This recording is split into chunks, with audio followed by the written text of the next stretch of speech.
Hello friends, very good evening to all of you. एक बार फिर आपके साथ शुरू करने जा रहा हूँ फाइनल पार्ट 6 ऑफ एन्युटीज़।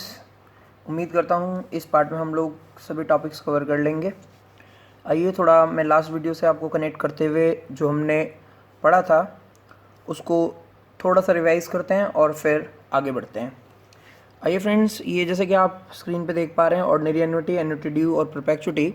ये टेबल मैंने आपके एग्ज़ाम के टाइम पर जब आप रिवीजन करते हैं उस टाइम पर आप केवल इस टेबल को याद करके चलेंगे। जैसा कि मैंने आप लोगों को पहले भी बताया, although we have taken a lot of the time for deriving formula but that was just for clearing the concept.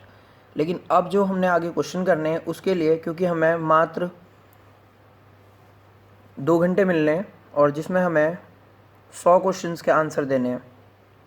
2 घंटे के अंदर हमारे पास 120 मिनट और 100 क्वेश्चन, तो पर क्वेश्चन अगर आप लेके चलें तो आपको 1 मिनट 1.2 मिनट के आसपास आपको टाइम मिलने वाला है और आपको इस टाइम के अंदर आंसर देना है हर क्वेश्चन का। तो उसके लिए हमें मैथ्स के कुछ फॉर्मूले भी शॉर्टकट्स याद रखने पड़ेंगे सो दैट अगर क्वेश्चन बहुत ज़्यादा कंसेप्चुअल क्लैरिटी नहीं मांगता तो प्लीज़ हम उसको शॉर्टकट तरीके से सॉल्व कर लें और हमारा आंसर आ जाए। आइए फ्रेंड्स आगे बढ़ते हैं। सो ऑर्डिनरी एन्युटी, एन्युटी ड्यू और परपेचुटी। सबसे फर्स्ट मैंने आपसे जो डिस्कस किया था आपसे फ्यूचर वैल्यू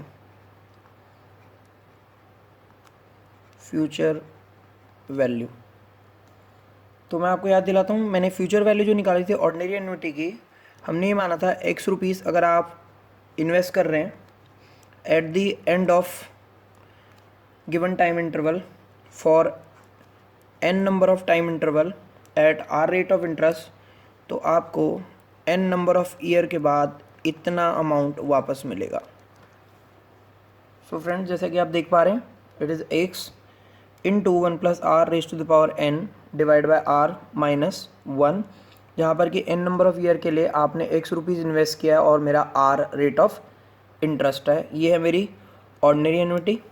अगली जिसे हम एन्युटी ड्यू कहते हैं या फिर इसे हम इमीडिएट एन्युटी भी बोलते हैं,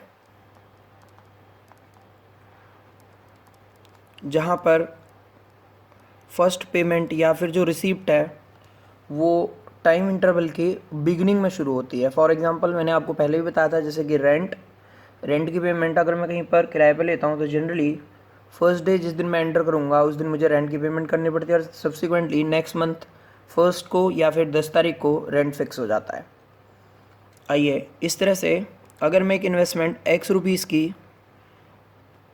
गिवन नंबर ऑफ ईयर तक हर ईयर के बिगनिंग में करने वाला हूँ, जमा कराने वाला हूँ बैंक को, तो मुझे फ्रेंड्स आपको जब मैंने फॉर्मूला डिराइव किया था तो आप देख पा रहे होंगे स्क्रीन पर, हमने निकाला था x into 1 plus r raise to the power n plus 1 minus 1 plus r divide by are.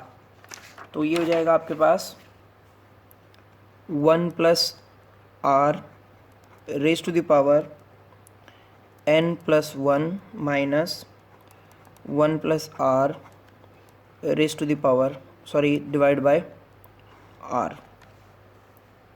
Friends, future value of perpetuity के बारे में मैंने आपसे कहा था नॉट एप्लीकेबल, और मैंने रीज़न बताया था बिकॉज इनफाइनाइट पेमेंट होनी है, कब तक होगी मुझे नहीं पता, और जब तक मुझे यही नहीं पता कि कब तक होगी तो मैं उसकी फ्यूचर वैल्यू डिटरमाइन नहीं कर सकता, क्योंकि इन्फिनिटी अपने आप में ही अनंत की तरफ जा रही है। तो अनंत का जब तक पता नहीं है तो मैं इसका फॉर्मूला डिराइव नहीं कर सकता। आइए फ्रेंड्स, नेक्स्ट आता है हमारा present value. So present value of ordinary annuity जो हम लोगों ने सीखा था दैट वाज, अगर x रुपीज़ हम लोग रिसीव करने वाले हैं at the end of first period, then second period, then third period, कहाँ तक, n नंबर ऑफ ईयर तक, तो हमें आज के टाइम पर एक सिंगल सम उसके बदले क्या देना पड़ेगा, that will be 1 plus r raise to the power minus 1 whole divide by r. इसी तरह से हमने पढ़ा था इमीडिएट एन्युटी यानी कि एन्युटी ड्यू के लिए, तो मैंने आपके साथ फॉर्मूला डिराइव किया था आप स्क्रीन पर देख सकते हैं। तो ये फॉर्मूला मेरे पास है x into one plus r minus one plus r raise to the power one minus n divide by r. तो आइए इसे हम लिख सकते हैं x into one plus r minus one plus r raise to the power one minus n, और इसे हम करेंगे डिवाइड बाय आर। फ्रेंड्स, जब हम बात करेंगे परपेचुटी की, तो परपेचुटी की जब हम प्रेजेंट वैल्यू निकालते हैं तो परपेचुटी के केस में हमारे दो केस बनेंगे जब मैं प्रेजेंट वैल्यू की बात करूँगा।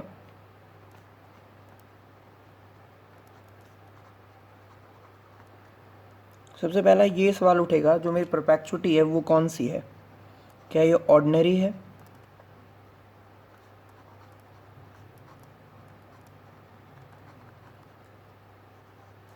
अगर ऑर्डिनरी परपेचुटी की हम लोग बात करेंगे तो इसकी प्रेजेंट वैल्यू अगर x रुपीज़ की परपेचुटी है x डिवाइड बाय आर हो जाएगी, या फिर आपके स्टडी मटेरियल में जैसा लिखा हुआ है x divide by I, where I और R is the rate of interest. लेकिन अगर यहीं पर मैं परपेचुटी ड्यू की बात करूं, यानी कि आप लिख सकते हैं इमीडिएट परपेचुटी, तो फ्रेंड्स इसकी जो वैल्यू हो जाएगी that will B x plus x divide by आई। मैं आपके साथ नेक्स्ट जो वीडियो शेयर करूँगा तो आप उसमें देख पाएंगे कि मैं इस पर प्रॉब्लम लूँगा कि ये ऑर्डिनरी परपेचुटी और या फिर इमीडिएट परपेचुटी दोनों में फ़र्क क्या है। ऑर्डिनरी का बेसिकली मतलब है बिल्कुल ये ऑर्डिनरी एन्युटी की तरह ही है, बस फ़र्क क्या है, ये भी एन्युटी है, बस फ़र्क ये है ये इनफाइनाइट तक जाएगी, यानी कि इसकी जो पेमेंट होगी that will B for infinite period. मुझे नहीं पता कि कब तक इसकी पेमेंट जाने वाली है। x plus x divide by आई, एक स्कूल है वो प्राइस डिस्ट्रीब्यूट करना चाहता है, मुझे नहीं पता कि स्कूल कब तक प्राइस डिस्ट्रीब्यूट करेगा, बट स्कूल चाहता है कि एक पर्टिकुलर अमाउंट उसके पास हर साल प्राइस डिस्ट्रीब्यूट करने के लिए हो। तो उसके लिए जब वो बैंक में एक एफडी कराता है तो कितने रुपए की एफडी कराए कि एक पर्टिकुलर अमाउंट से 10,000 रुपये हर साल मिलें, बट फिर सवाल उठेगा शुरुआत में मिले या एंड में मिले, तो इस ये डिसाइड करेगा हमारा ऑर्डिनरी परपेचुटी और इमीडिएट। अगर मैं कहता हूँ अभी से आज से मैं इन्वेस्ट करूँ और आज ही से मुझे इनकम आनी स्टार्ट हो, तो ये फॉर्मूला होगा x plus x upon I, और यहाँ पर होगा x अपॉन आर या फिर x अपॉन आई। आइए फ्रेंड, जब मैं बात करता हूँ एन्युटी ड्यू की, एक तो आपने ये फॉर्मूला सीखा, मैं बहुत ज़्यादा डिटेल में नहीं जा रहा, जस्ट एक शॉर्टकट दे रहा हूँ आपको कि अगर आपको इमीडिएट एन्युटी की प्रेजेंट वैल्यू निकालनी हो और आप दो फॉर्मूले नहीं रटना चाहते, जैसा कि एक फॉर्मूला ये है आपके पास, एक फॉर्मूला ये भी है आपके पास, तो मैं इसके लिए आपको एक शॉर्टकट भी दे रहा हूँ। तो आप शॉर्टकट चाहें तो वो शॉर्टकट भी यूज़ कर सकते हैं, और वो आपका शॉर्टकट होगा x प्लस एक्स इंटू, जैसा कि आप स्क्रीन पे देख पा रहे हैं,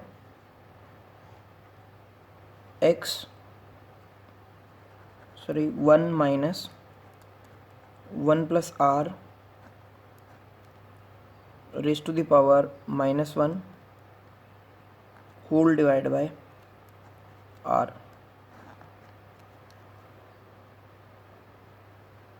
फ्रेंड्स, जब आप इसको ओपन करेंगे ये कुछ यही बन जाएगा। तो आप चाहें तो इसकी जगह आप एक फॉर्मूला रट के भी काम चला सकते हैं, और उसमें आपको पहली पेमेंट x ऐड करनी पड़ेगी।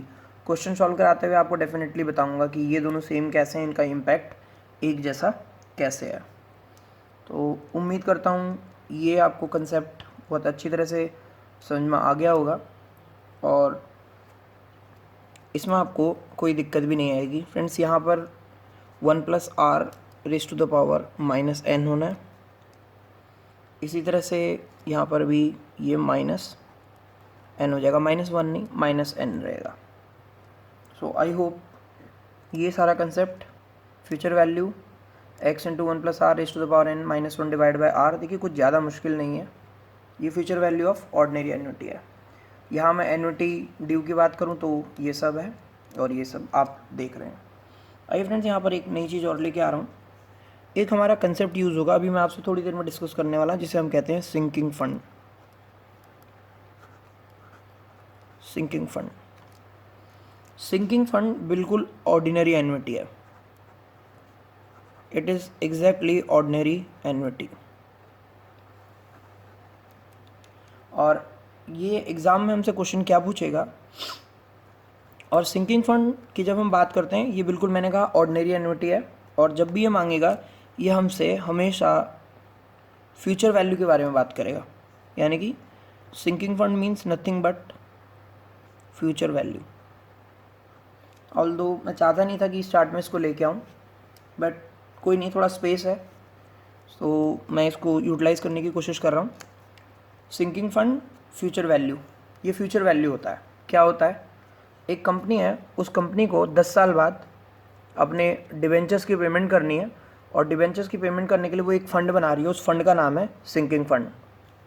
एक कंपनी है जिसे एक मशीनरी खरीदनी है 10 साल बाद, और वो 10 साल बाद मशीनरी खरीदने के लिए उसको कुछ पैसों की ज़रूरत है, तो एक फ़ंड बना रही है जिस फंड में वो हर साल पैसा डालेगी, और उसे हम कहेंगे सिंकिंग फंड।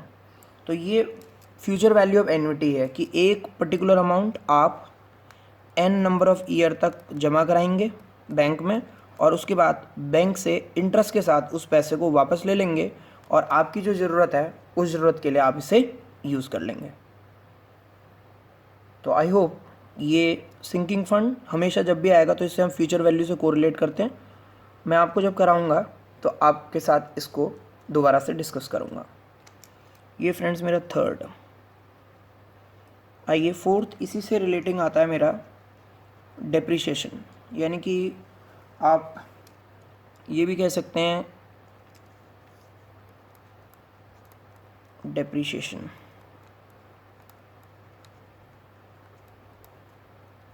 तो हम लोग डेप्रिसिएशन का कंसेप्ट सीखेंगे।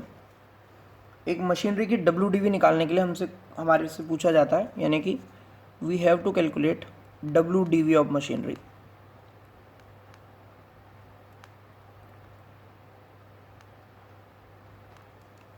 तो जैसा कि मैं आपको बता रहा था, ऑर्डिनरी एन्युटी का जो फ्यूचर वैल्यू है, सिंकिंग फंड फ्यूचर वैल्यू से रिलेटिंग है, और WDV भी फ्यूचर वैल्यू से रिलेटिंग है। बट मशीनरी के केस में वैल्यू बढ़ती नहीं है, घटती है, जबकि इन्वेस्टमेंट के केस में फ्यूचर में वैल्यू हमें इंक्रीज होकर वापस मिलती है।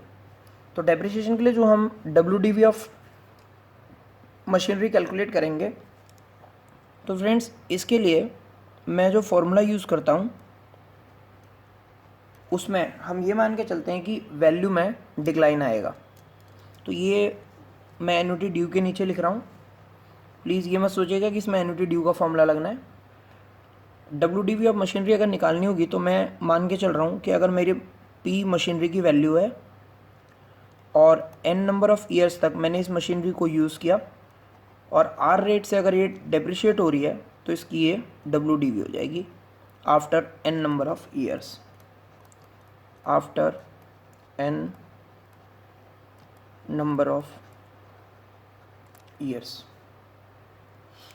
So this is WDV of machinery, जहाँ पर कि P, या फिर कई बार आप इसको C भी लिख लेते हैं, C cost into 1 minus r raise to the power n, या फिर P into 1 minus r raise to the power n। बस ध्यान रखना होगा P या फिर C कॉस्ट को डिनोट कर रहा है, और after n number of years इसकी वैल्यू ये हो जाएगी।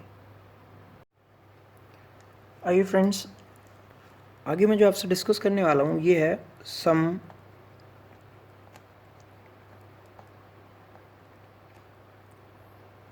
मिससेलेनियस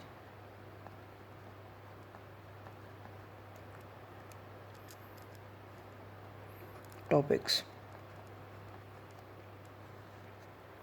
इस एन्युटी के चैप्टर में कुछ मिसलेनियस टॉपिक हैं हमारे, और आइए मैं उनको आपके साथ डिस्कस करने जा रहा हूँ। जैसे कि सबसे फर्स्ट आता है when examination problem ask for calculating population after a number of years,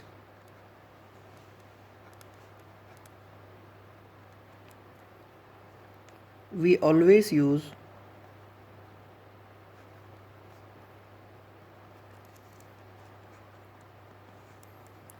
compound interest formula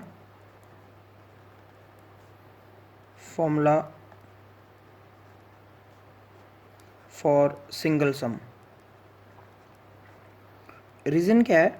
reason ये है, पॉपुलेशन एक सिंगल अमाउंट है और वो पॉपुलेशन कंपाउंडिंग रेट से ग्रो करती है, और इसलिए जब भी एग्ज़ाम में पॉपुलेशन की बात आएगी या पॉपुलेशन के ग्रोथ रेट कैलकुलेट करने की बात आएगी तो we will always use compound interest of a single sum. Second, अगर एग्ज़ाम कहता है या एग्जामिनेशन प्रॉब्लम कहती है average percentage increase in price of a commodity,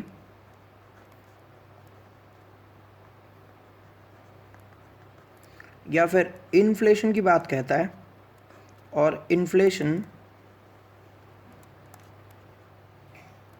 during a particular period,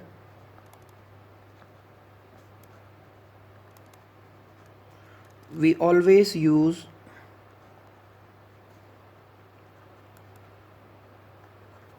compound interest.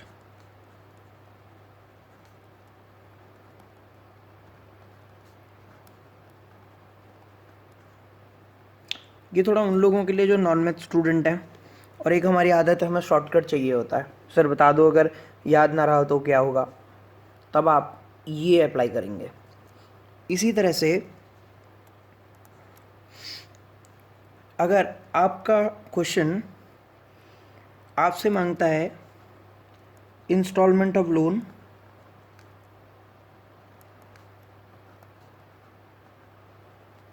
या फिर what should be the loan amount, installment of loan और what should be loan amount if EMI is given,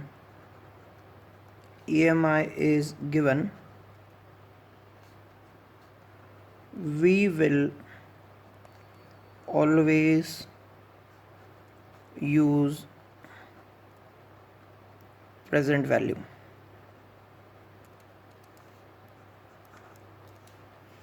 इसी तरह से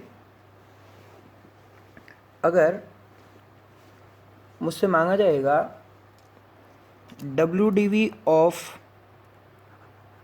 machinery,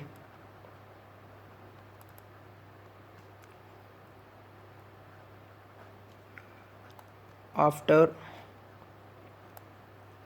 certain number of years, or cost of machine,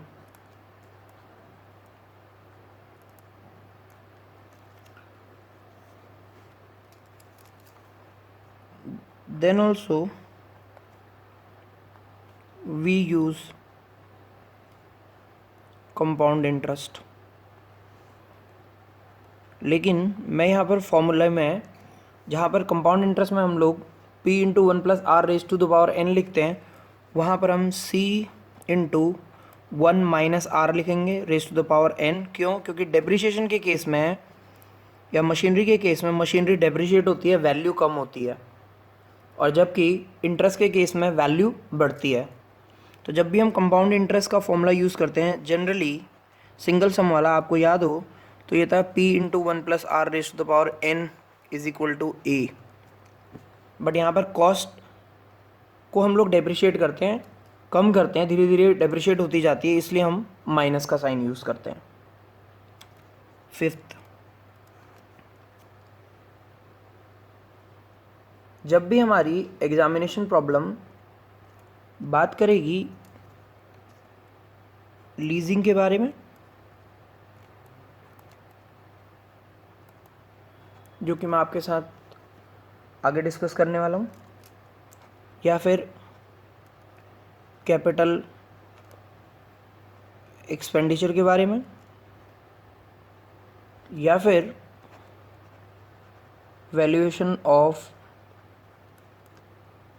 a bond,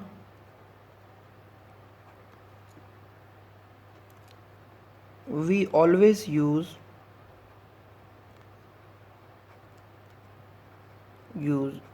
present value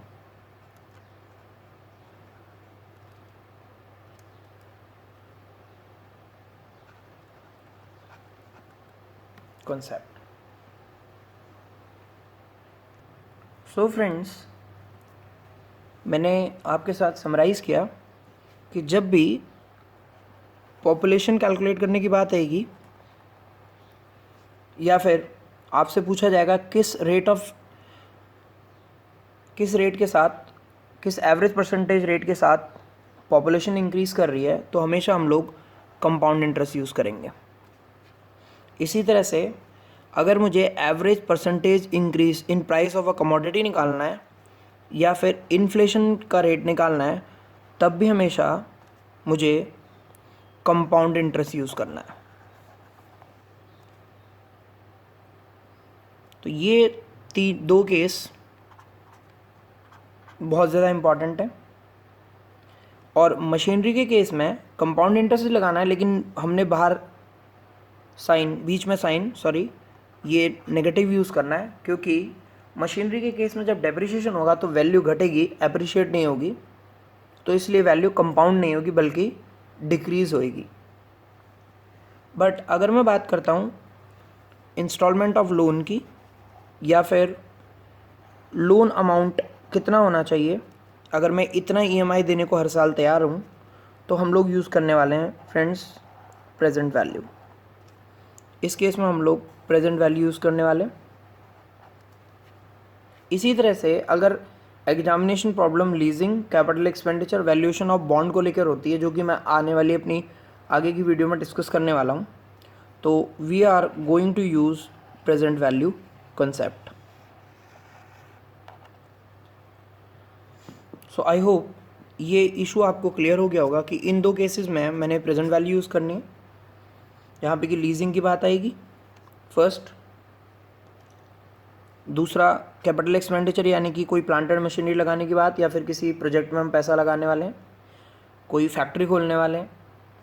इसी तरह से अगर bond की valuation की जाएगी, बॉन्ड क्या होता है, ये एक तरह से डिबेंचर की तरह होता है। एक डिबेंचर में मुझे अगर आने वाले 10 साल में मैं कहता हूँ इतनी इनकम देने वाला है, तो बताइए उस डिबेंचर में मुझे कितना पैसा आज लगाना चाहिए। तो फ्रेंड्स, इन दो केसेस में आप प्रेजेंट वैल्यू का यूज़ करने वाले हैं। जबकि मैं अगर इन तीन केसेस की बात करूं, इस वाले को छोड़ के, तो हम लोग इसमें फ्यूचर वैल्यू यानी कि कंपाउंड इंटरेस्ट की बात कर रहे हैं। इस fourth future value, although cost भी हम फ्यूचर में ही निकाल रहे हैं, बट क्योंकि घट रही है तो दैट्स वाई मैंने यहाँ पर नेगेटिव साइन यूज़ किया। सो इसके जब मैं प्रैक्टिकल लेक्चर आपसे डिस्कस करूँगा, तो मैं इन क्वेश्चंस को एक एक क्वेश्चन हर केस पे लेने वाला हूँ। तो आई होप इससे आपका कंसेप्ट बहुत ही ज़्यादा क्लियर हो जाएगा। तो आइए आगे चलते हैं फ्रेंड्स। जो नेक्स्ट टॉपिक आप स्क्रीन पर देख पा रहे हैं, ये है leasing, capital investment and valuation of bond. मैं एग्जैक्टली उसी सीक्वेंस में चल रहा हूँ जो आपका स्टडी मटेरियल है। ये हो सकता है कोई एक टॉपिक आगे या पीछे चल रहा हो, but exactly I am following the study material pattern of ICAI। ये फ्रेंड नेक्स्ट टॉपिक आ रहा है मेरा लीजिंग, देन कैपिटल इन्वेस्टमेंट, और देन मैं बात कर रहा हूँ वैल्यूएशन ऑफ बॉन्ड। ये लीजिंग क्या है, और इसमें मैंने आपको अभी कहा कि मैं प्रेजेंट वैल्यू यूज़ करने वाला हूँ, क्यों यूज़ करूँगा ज़रा बताने जा रहा हूँ आपको। लीजिंग में बेसिकली मैं एक इन्वेस्टमेंट करने वाला हूँ, और इन्वेस्टमेंट करने के बाद उस एसेट को किसी को किराए पे देने वाला हूँ। तो मैंने इन्वेस्टमेंट की और एक जेसीबी मशीन खरीदी।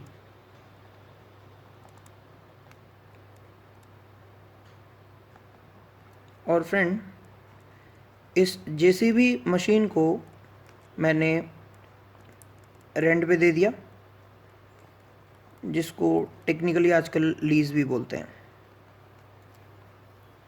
मैं कंपेयर करने वाला हूँ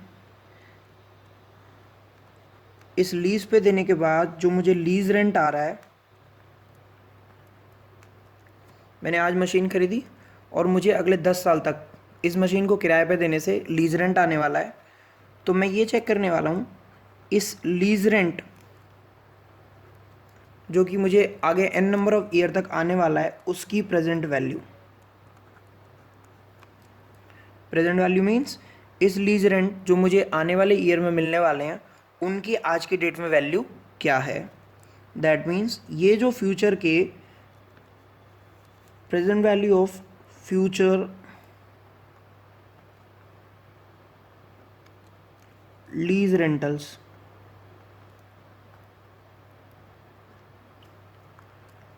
are to be compared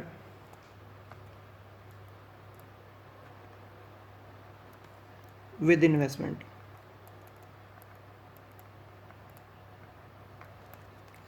और फ्रेंड्स, हम इसमें डिसीजन क्राइटेरिया रखेंगे।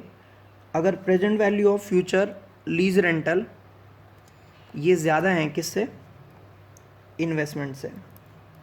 फॉर एग्जांपल, अगर मैंने एक जेसीबी आज की डेट में ख़रीदी से 15 लाख की जेसीबी मशीन, और उससे आने वाले जो मेरे बेनिफिट्स हैं उनकी अगर प्रेजेंट वैल्यू आती है मेरे पास से 20 लाख, तो मैं कहूँगा ये लीज़ मेरे लिए फ्रूटफुल है, ये लीज़ मेरे लिए बेनिफिशियल है, तो इसलिए मुझे ये लीज़ इन्वेस्टमेंट कर लेनी चाहिए। इन अदर वर्ड्स, लीजिंग के केस में मैं कुछ नहीं करने जा रहा, मैं ये करने जा रहा हूँ कि एक इन्वेस्टमेंट करूँगा और उस एसेट को रेंट पे दे दूँगा और उन रेंट्स की जो कि मुझे फ्यूचर में मिलने वाला है उनकी आज की डेट में प्रेजेंट वैल्यू निकालूंगा। अगर वो प्रेजेंट वैल्यू से 20 लाख आती है और मेरी जेब से जो कॉस्ट लगी आज की डेट में इन्वेस्टमेंट जो हुई वो 15 लाख है, तो डेफिनेटली इस 15 लाख लगाने से मुझे आने वाले टाइम में 20 लाख के बेनिफिट आने वाले हैं। उन बेनिफिट की वैल्यू आज की डेट में 20 लाख है, तो मैं कहूँगा आपको लीजिंग करनी चाहिए। और इन केस मुझे ये वैल्यू 15 लाख से कम निकल के आती है, तो मैं उस केस में कहूँगा मुझे लीजिंग नहीं करनी चाहिए, यानी कि ये लीजिंग डिसीजन मेरे लिए बेनिफिशियल नहीं होगा। आइए फ्रेंड, नेक्स्ट आता है कैपिटल इन्वेस्टमेंट। ये कैपिटल इन्वेस्टमेंट भी कुछ ऐसा ही है, बस थोड़ा सा हम डिफरेंट सेंस में बात करेंगे, बट दोनों के पीछे जो थीम है वो सेम है। यहाँ पे कैपिटल इन्वेस्टमेंट में we are going to make investment in some business project,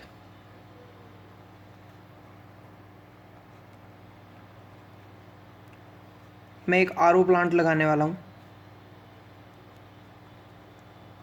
जिसमें मैं पानी प्यूरिफाई करूँगा और बॉटल में भर के उसको बेचूँगा।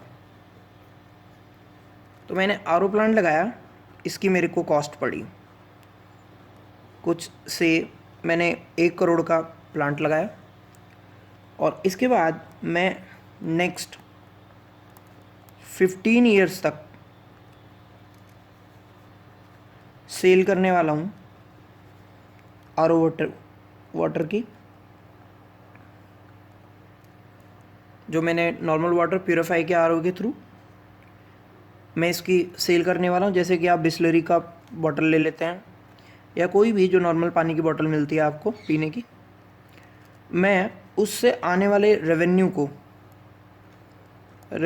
फॉर नेक्स्ट 15 ईयर, इसकी प्रेजेंट वैल्यू, फिर बोल रहा हूँ, रेवेन्यू फॉर नेक्स्ट 15 ईयर, इसकी जो प्रेजेंट वैल्यू है उसको कंपेयर करने जा रहा हूँ किसके साथ, कॉस्ट के साथ। This will be compared with cost. अगर ये प्रेजेंट वैल्यू जो आने वाला रेवेन्यू है, present value of next 15 years revenue is greater than the cost, तो मैं कहूँगा मेक इन्वेस्टमेंट।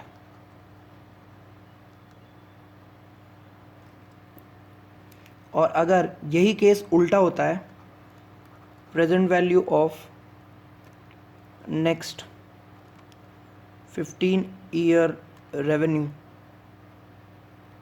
फ्रेंड्स ये अगर कम है देन कॉस्ट इससे ज़्यादा है, तो फिर मैं कहूँगा आप इस प्रपोजल को रिजेक्ट कर दीजिए। आप इस प्रपोजल को रिजेक्ट कर दीजिए। आई होप ये दोनों केस क्लियर हो गए होंगे। आइए थर्ड केस पे चलते हैं, वैल्यूएशन ऑफ बॉन्ड। फ्रेंड्स ये बॉन्ड कुछ नहीं है, ये जो आपने 11th-12th में डिवेंचर्स पढ़ा होगा ये वो है। आइए मैं समझाता हूँ बॉन्ड क्या होता है। जनरली गवर्नमेंट इंफ्रास्ट्रक्चर डेवलपमेंट के लिए लोगों से पैसे लेती है और फिर उन्हें एक डॉक्यूमेंट दे देती है। उस डॉक्यूमेंट में लिखा होता है कि हमने आपसे 1 लाख रुपए उधार लिए हुए हैं और इसके बदले हम आपको अगले 10 साल तक इंटरेस्ट देंगे और उसके 10 साल बाद आपका 1 लाख रुपया वापस हो जाएगा। तो ये बॉन्ड है, ये कोई जेम्स बॉन्ड नहीं है। प्लीज़ कहीं आपके दिमाग में कुछ और आ रहा हो बॉन्ड का नाम सुन के। इस बॉन्ड का बेसिकली मतलब है आपने डिवेंचर में इन्वेस्टमेंट की है, उस डिवेंचर से आपको इंटरेस्ट आने वाला है और 10 साल बाद या 5 साल बाद जो भी इसके टर्म्स हैं, इसके बाद ये रिडीम हो जाएगा, इसकी पेमेंट आपको मिल जाएगी। तो फ्रेंड्स बॉन्ड के केस में हम लोग वैल्यू निकालते हैं। सो यहाँ पर भी मैंने आपसे कहा था प्रेजेंट वैल्यू यूज़ करेंगे। So value of a bond क्या हो जाएगी, it is equal to present value of interest to be received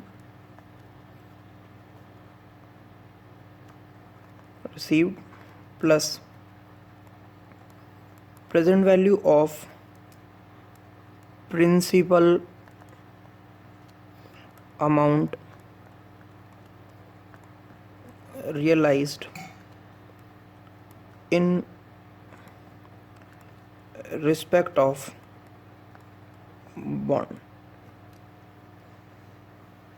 so यहाँ पर भी हम लोग प्रेजेंट वैल्यू यूज़ करने वाले हैं। तो इन तीनों कंसेप्ट में चाहे मेरा वो लीजिंग का केस हो या फिर मेरा कैपिटल इन्वेस्टमेंट का केस हो या फिर मेरा तीसरा वैल्यूएशन ऑफ बॉन्ड हो, इन तीनों केसेस में हम लोग प्रेजेंट वैल्यू निकालने वाले हैं। अगर आपको प्रेजेंट वैल्यू को लेके कोई कन्फ्यूजन हो तो प्लीज़ आप प्रीवियस वीडियो को ज़रूर रेफ़र करें, तभी इन कंसेप्ट के अंदर एंटर करें, तभी ये आपको क्लियर हो पाएगा।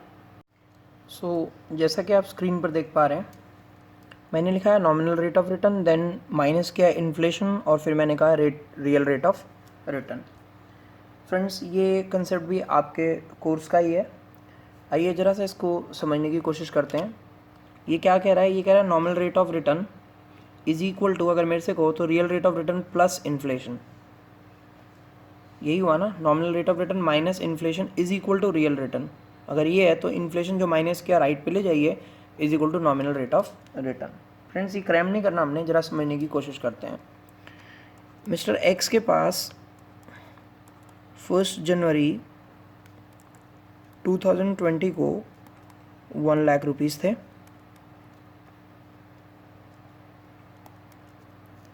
और वो प्लान कर रहा था कि अपने घर के लिए वो एक जूसर परचेज कर ले, जिस जूसर का आज के डेट में प्राइस है 5,000। बट उसने ऐसा नहीं किया।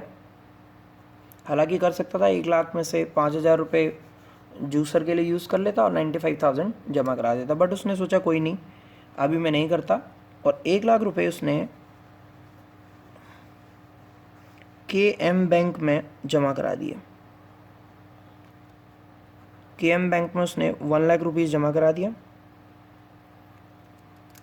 At the rate of 6% per annum.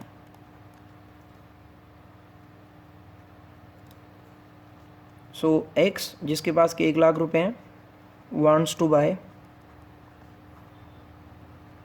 A juicer of ₹55,000, और उसने ये जूसर नहीं ख़रीदा। उसने ये पैसे इन्वेस्टेड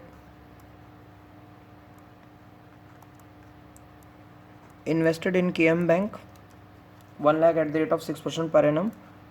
31 दिसंबर 2020 को अब वो 6,000 रुपये का उसे इंटरेस्ट मिल जाएगा। बहुत ही सिंपल सी बात है। Then again he went to market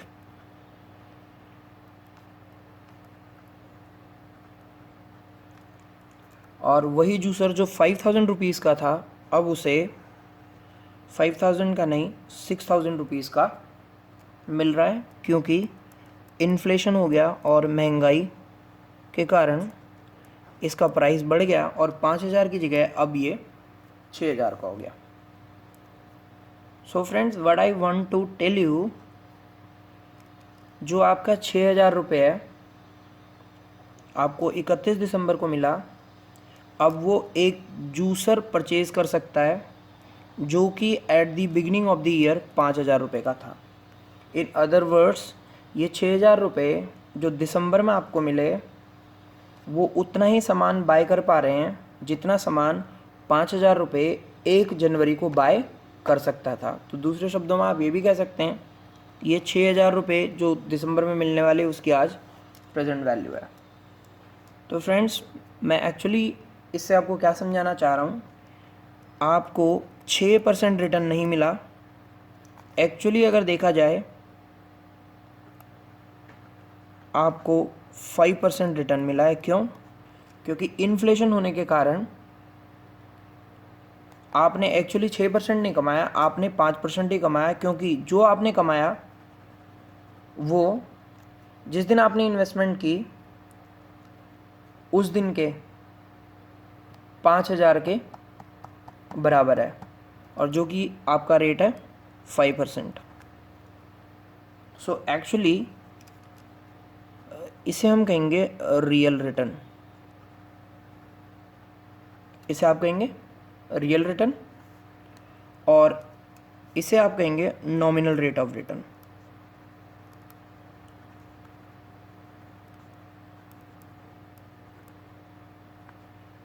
so friends, इसमें से आप कह सकते हैं 1% इन्फ्लेशन हो गया और उसके बाद जो आपको मिला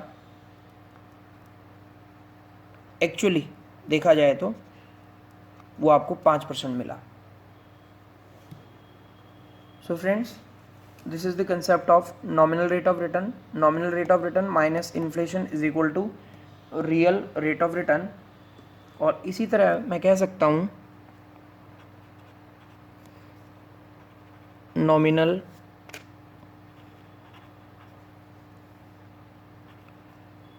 rate of interest minus inflation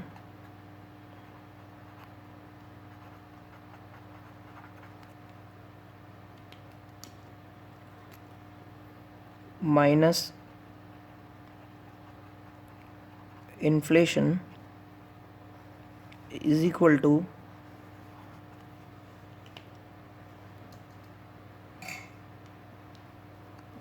real rate of interest. So अब आप लिख सकते हैं इस फर्स्ट कंसेप्ट को देखते हुए, क्या लिख सकते हैं आप लिख सकते हैं nominal rate of return is equal to real rate of return plus inflation, और यानी कि इन्फ्लेशन रेट, या फिर आप ऐसा भी कह सकते हैं real rate of return is equal to nominal rate of return minus inflation rate. Similarly nominal rate of interest is equal to real rate of interest plus inflation rate। Friends, मैं अगर बहुत सिंपल सेंस में कहूँ तो इसका मतलब यह है कि रियली मैंने क्या कमाया। आपने 6% से इन्वेस्ट किया, बट आप वो इन्वेस्टमेंट करने के बाद आज की डेट में जो बेनिफिट उठा पा रहे हैं वो केवल 5% के बराबर है। जिस दिन आपने इन्वेस्टमेंट की, जो बेनिफिट आप उठाने वाले हैं वो केवल आज के 5% के बराबर है। तो that means your real rate of return is 5%। बिल्कुल इसी तरह से real rate of interest plus inflation rate is equal to nominal rate of interest. So friends, next topic आता है हमारा नेट प्रेजेंट वैल्यू। जो अभी तक हमने पढ़ा हुआ है मैं उसी से इसे ड्राइव करने वाला हूँ, कुछ नया नहीं है। एक मैं टर्म लिख रहा हूँ present value of cash outflow, present value of cash outflow, और दूसरी टर्म है मेरी प्रेजेंट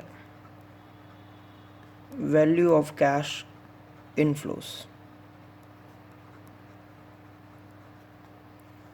यानी कि कैश लगाने से जो पैसा मुझे मिला, कैश लगाने से कुछ आज की डेट में आने वाले टाइम में मुझे कुछ पैसा मिलने वाला है, उसकी आज की डेट में क्या वैल्यू है, और जो मैंने आज पैसा लगाया उसकी वैल्यू क्या है। उन दोनों का अगर मैं डिफरेंस निकालूंगा तो that is called net present value.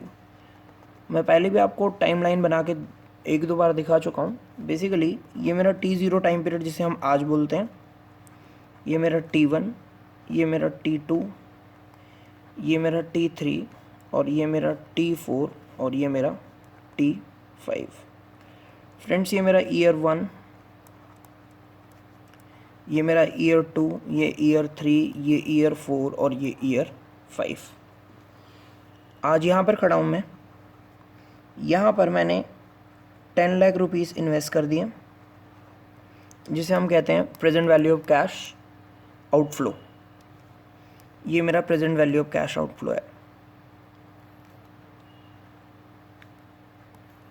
Cash outflow. मैंने आज की डेट में 10 लाख रुपए लगा दिए एक प्रोजेक्ट के अंदर। उस प्रोजेक्ट से मुझे एनुअली फर्स्ट ईयर एंड पे, यहाँ से स्टार्ट हुआ, फर्स्ट ईयर एंड पे यहाँ पे 2.5 lakhs, यहाँ पर 2.5 lakhs,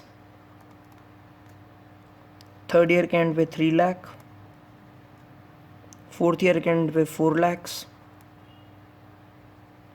और इसी तरह फिफ्थ ईयर के एंड पे 2 lakhs के बेनिफिट आने वाले हैं।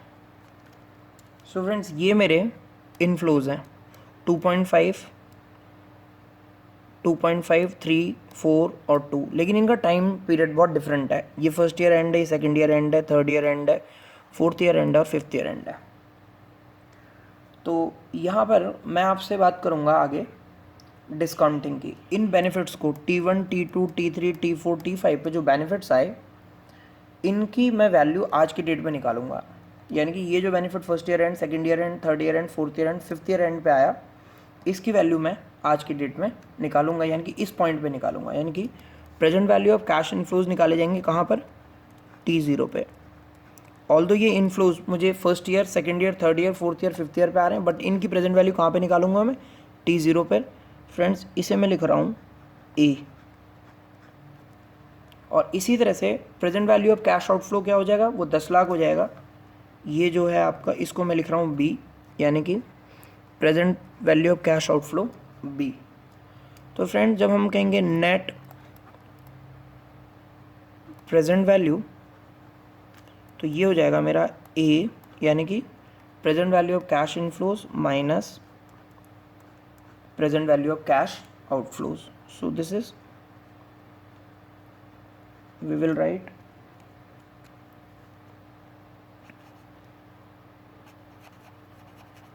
present value of cash inflows और माइनस करने जा रहे हैं आप इसमें से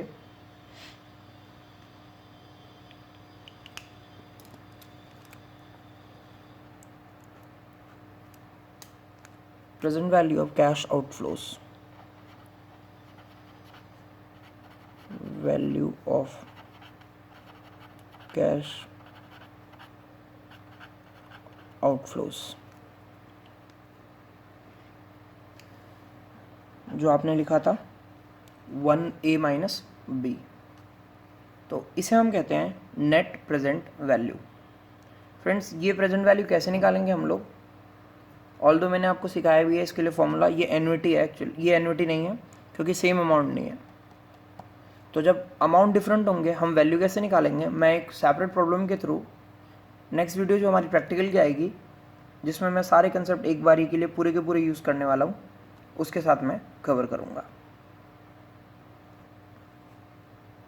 फ्रेंड्स अगर ये NPV जिसे मैं कह रहा हूँ नेट प्रेजेंट वैल्यू, ये पॉजिटिव आती है,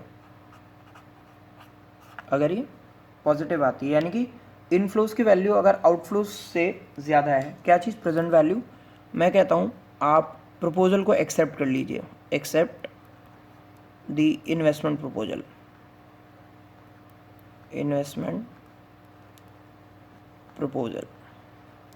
लेकिन अगर यहीं पर ये मेरा जो NPV है, ये इसका रिजल्ट नेगेटिव आता है, ये कैलकुलेशन यानी कि present value of cash inflows कम होती है और आउटफ्लोज ज़्यादा होती है, तो ऑब्वियसली ये जो आंसर आएगा ये नेगेटिव आएगा।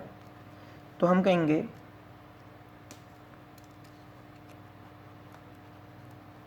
Reject the proposal. फ्रेंड्स मैंने आपसे प्रेजेंट वैल्यू ऑफ परपेचुटी के बारे में कहा, generally perpetuity is continuous income stream, perpetuity is a continuous income stream।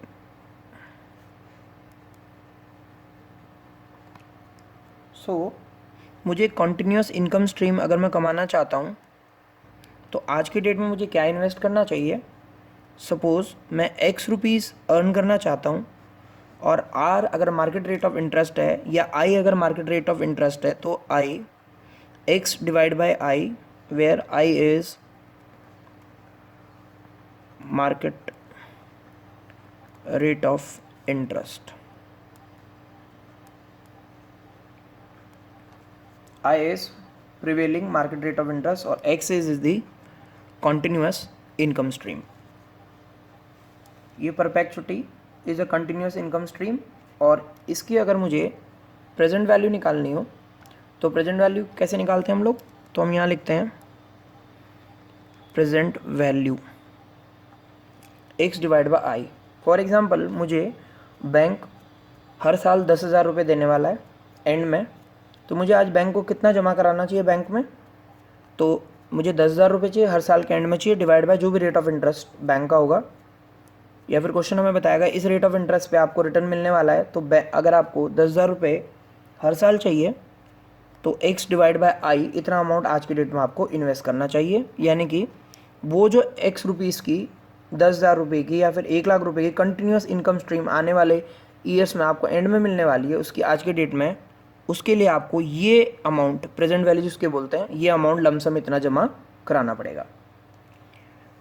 ये केस था अगर मैंने आपको बताया था ऑर्डिनरी एन्युटी, यानी कि अगर आपको इनकम स्ट्रीम मिलने वाली है हर साल के एंड पे। लेकिन अगर मैं बात करूं present value of immediate perpetuity, friends perpetuity क्यों बोल रहे हैं हम लोग इसको, क्योंकि कंटिन्यूस इनकम स्ट्रीम है, कहाँ तक मिलेगी मुझे नहीं पता, इनफाइनाइट तक। तो इसको हमने कहा था x plus x divide by I. मैंने आपको बताया है, मैं एक प्रैक्टिकल प्रॉब्लम जब कराऊंगा उस टाइम पे बताऊंगा, ये बहुत इजी है। x डिवाइड बाय आई और दूसरा x plus x divide by I, present value of growing. ये मेरा परपेचुटी नॉर्मल है, अभी ग्रोइंग की बात नहीं कर रहा मैं। यानी कि अगर मुझे 10,000 रुपये चाहिए बैंक से, तो बैंक बताएगा ये रेट ऑफ इंटरेस्ट है, आपको आज की डेट में 10,000 डिवाइड बाई ये रेट ऑफ इंटरेस्ट, इतने पैसे जमा कराने हैं बैंक के साथ, बैंक आपको हर साल के एंड में इतना अमाउंट दे देगा। लेकिन अगर आपको ये इमीडिएट ड्यू वाला केस है आपका, ड्यू मीन्स आपको बिगनिंग ऑफ द ईयर चाहिए, आज ही से चाहिए। एक क्या हुआ कि मैं बैंक के पास गया, मैंने कहा मुझे x रुपीज़ चाहिए इस साल के एंड से, कब तक, जब तक आप दे सकते हो, n number of year, Anant, infinite तक। तो बैंक कहेगा आपको इतने पैसे जमा कराने पड़ेंगे, कितने, जितने कि आपको इनकम स्ट्रीम चाहिए डिवाइड बाय जो भी प्रिवेलिंग रेट ऑफ इंटरेस्ट होगा। लेकिन दूसरे केस में मैंने बैंक को बोला मैं आज ही से इनकम चाहता हूँ, that is income to be receive from today. तो फ्रेंड्स मेरा फॉर्मूला हो जाएगा x plus x divide by I, x divide by I. आइए फ्रेंड, अगर अगला केस आता है ग्रोइंग परपेचुटी का। अब आप चाहते हैं कि आपको हर साल जो इनकम आए उस पर ग्रोथ होके मिले। फॉर एग्जाम्पल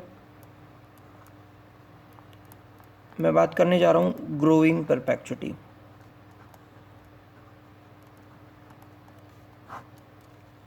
अगर मुझे इस साल 10,000 मिला तो ग्रोथ 10% की अगर हो रही है तो अगले साल मिले 11,000, कंटिन्यूस ग्रोथ। 10,000, 10 से 11 कितना हो गया, 10% ग्रोथ। और अगले साल इसी में 10%, 12,100। तो आप देख पा रहे होंगे 10,000 से 11,000 जाने के लिए ये 10% है, और 11,000 से 12,100 जाने के लिए ये भी 10% है इंक्रीज। 10,000 से 11 तक 10%, और 11,000 से 12,100 तक जाने तक भी 10%। देखिए परपेचुटी है क्योंकि कंटिन्यूस इनकम स्ट्रीम है, बट एक पर्टिकुलर रेट से ग्रो कर रही है, यानी कि ग्रोथ रेट इज कांस्टेंट।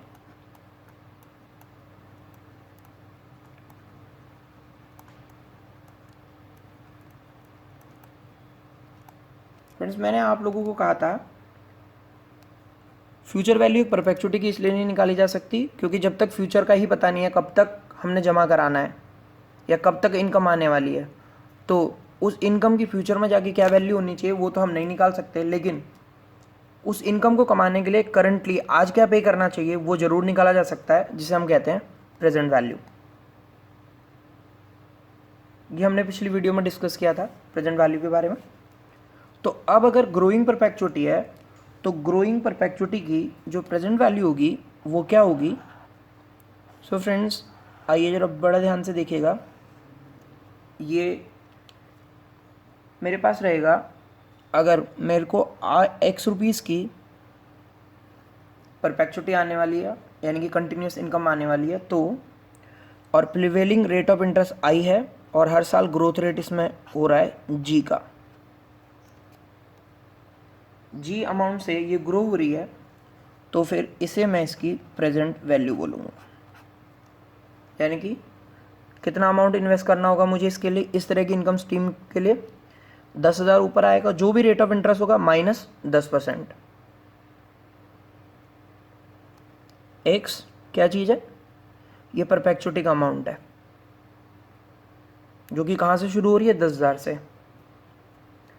आई मेरा रेट ऑफ इंटरेस्ट होगा, ग्रोथ रेट ये 10% होगा, आई हमें गिवन होगा, उसके हिसाब से आज की डेट में हमें इतना पैसा इन्वेस्ट करना पड़ेगा जिससे मुझे आने वाले टाइम में 10,000, 11,000, 12,100, फिर इसमें 10% ग्रोथ के हिसाब से फ्यूचर में अमाउंट मिलता रहेगा। इसको भी फ्रेंड्स मैं प्रैक्टिकल प्रॉब्लम्स की जो वीडियो आएगी आपके सामने, ये उसमें इसको भी कवर करूँगा। आइए फ्रेंड्स देखते हैं लास्ट टॉपिक, और इस टॉपिक का नाम है कंपाउंडेड एनुअल ग्रोथ रेट। आइए फ्रेंड्स एक एग्जांपल ले रहा हूँ बहुत सिंपल सा। जैसे पहले साल मेरी सेल 2000 रुपये थी ईयर 1 में, ईयर 2 में मेरी सेल 3000 हो गई, ईयर 3 में अगर आप यहाँ पर देख पा रहे हो 2000 से 1000 का इंक्रीज, 50% इंक्रीज़ किया मैंने। फिर नेक्स्ट ईयर 4500, अगेन 3000 का 50% 1500 होता है, 2000 का 50 हो गया, 2000 प्लस 1000 आपका आ गया 3000, 3000 का 50% आपने किया 1500 4500। इसी तरह से ईयर 4, अगर मैं ईयर 4 के लिए इसको निकालने जाऊँगा तो 4500 में आप 2250 और ऐड कर लीजिए, 4500 plus 2250, that will make it as 6750। यहाँ पर तो आपको बहुत ही क्लियरली विजिबल है। अगर हम देखें कि ये कितना है 6750 के 50% इंक्रीज़ है, यहाँ से यहाँ, यहाँ से यहाँ, यहाँ से यहाँ, 2000 तो 3000, 1000 तो 1000 डिवाइड बाई 2000, 50%। इसी तरह से ही है। अगर ये मुझे कुछ ईयर से एग्जैक्ट 50 ना हो, ये 5 दे दे, 6 दे दे, इसी तरह से, और मेरे पास डिफरेंट वैल्यूज़ हैं इसके लिए, तो सवाल ये उठता है कि मुझे अगर आंसर देना है कि कितना परसेंट एवरेज इंक्रीज़ हुआ है, तो फिर हम ये कैसे निकालेंगे। तो फ्रेंड्स इसके लिए मैं आपको एक बहुत ही सिंपल कंसेप्ट दे रहा हूँ। यहाँ से यहाँ तक 1 साल, आप ईयर 1 को मान लीजिए बेस आपके लिए, यानी कि ईयर 1 2000 से इंक्रीज़ होना शुरू हुआ, फिर 3000, फिर 4500, फिर 6750, इस तरह से इंक्रीज़ हुआ। तो मैं ये कुछ ऐसे मान के चल रहा हूँ कि मैंने 2000 रुपये का प्रिंसिपल था जो इन्वेस्ट किया, फर्स्ट ईयर के एंड पे ये 3000 है, ये देखिए सेकंड ईयर के एंड पे ये 4500 है, थर्ड ईयर के एंड पे ये 6750, और इस तरह से फोर्थ, और इस तरह से फिफ्थ।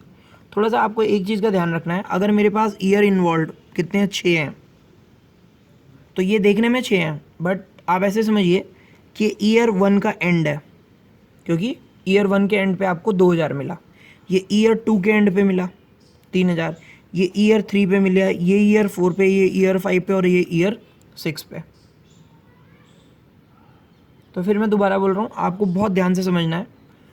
मेरे पास 2 तरीके हैं, या तो मैं 0 से स्टार्ट करूँ कि 0 से 2000 हुआ, फिर 3000 हुआ, बट उसमें आपको दिक्कत आ जाएगी कैलकुलेशन करते हुए।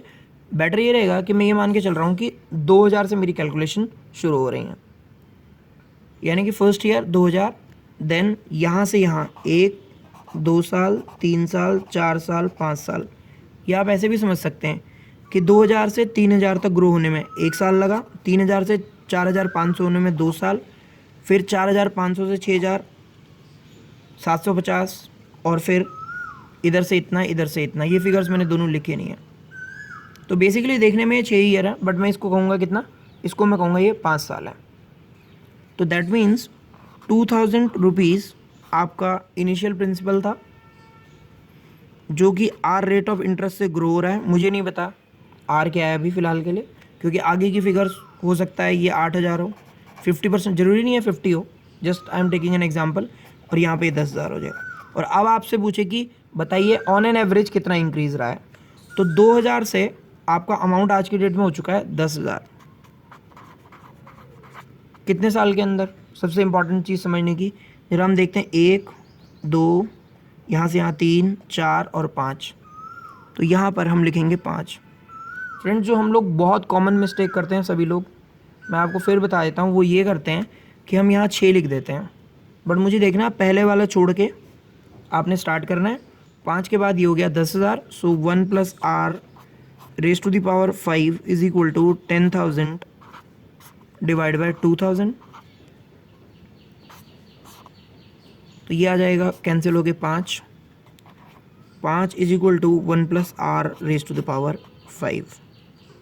फ्रेंड्स जब भी आपका क्वेश्चन आएगा, मैंने आपको कहा है आपको लगभग 1.2 मिनट मिलने हैं एक क्वेश्चन को सॉल्व करने के लिए, तो वो आपको इस 1+r की वैल्यू जो कि हमारी 5 आ रही है, इसके लिए कुछ ना कुछ आपको बताएगा, यानी कि इन्फॉर्मेशन देगा। कैसी इन्फॉर्मेशन देगा मैं आपको बताता हूँ अगले स्टेप में। आप देखिए, ये हो जाएगा 5 की power 1/5 is equal to 1+r।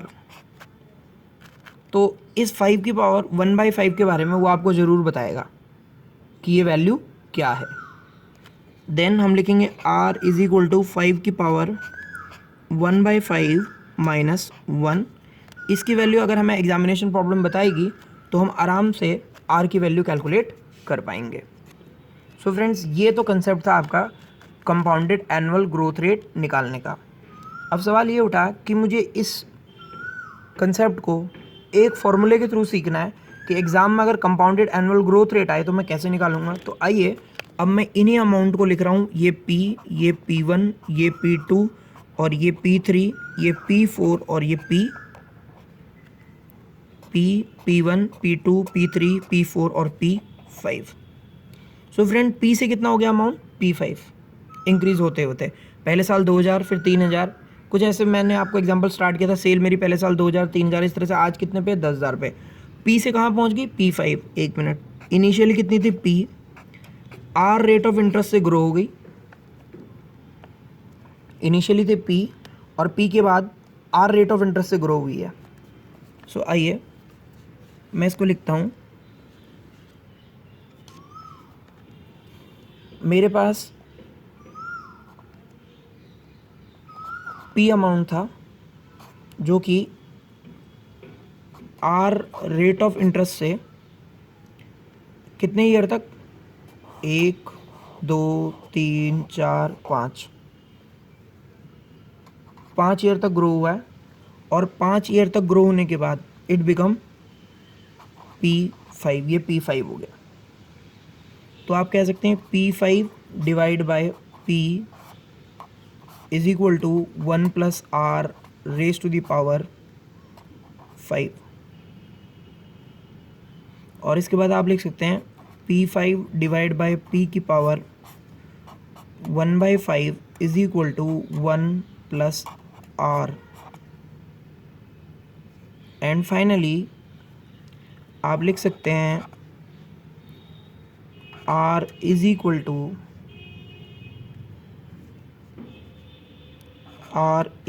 To आपके पास आ जाएगा P5 divide by P raise to the power 1/5 minus 1। So friends, I hope ये आपको कंसेप्ट भी समझ में आ गया होगा कि अगर P की वैल्यू मेरी P5 ईयर तक ग्रो करती है और ग्रो होने के बाद मुझे आप कंपाउंडेड रेट पूछा जाता है, तो फिर आप किस तरह से कंपाउंडेड रेट निकालेंगे और किस तरह से नंबर ऑफ़ ईयर लेंगे। सो फ्रेंड्स, आई होप ये कंसेप्ट भी आपको क्लियर हो गया होगा। So this ends with entire concept of time value of money.